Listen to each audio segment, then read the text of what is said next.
अस्सलाम वालेकुम दोस्तों, रेस्टोरेंट के हर हफ्ते बहुत अच्छा प्रोग्राम होंगे महफिल समान का। तो इमरान अली खान अब्बासी साहब कवाल ने अज असी इन्होंने तुहानू बहुत फेमस कलाम सुनावांगे। साडे नाल ना रहना, चैनल सबसक्राइब कर लो तो वीडियो लाइक भी कर दो, फिर तुसीं भुल जांदे जे। वीडियो जल्दी ना लाइक करो, कलाम शुरू होने वाला है, सुनो। छोटे छोटे बच्चे भी सुनने आ रहे माशाल्लाह। हाँ जी, चैनल का नाम क्या है? पंजाब स्पेशल।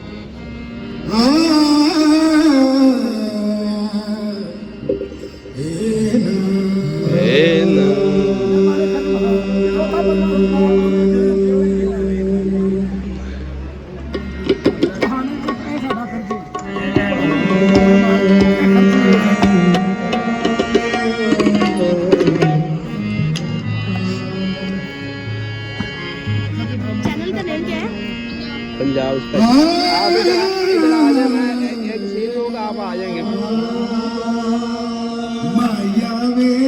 क्या बात,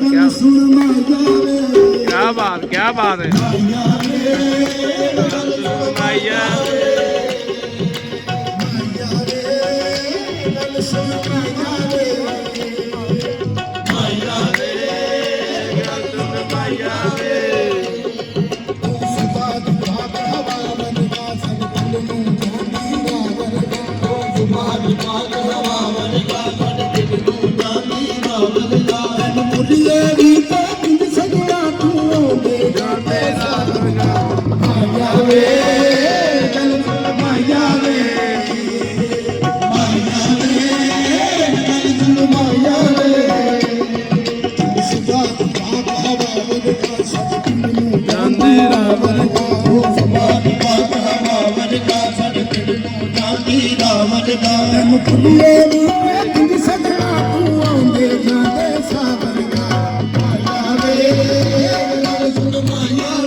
Thank you.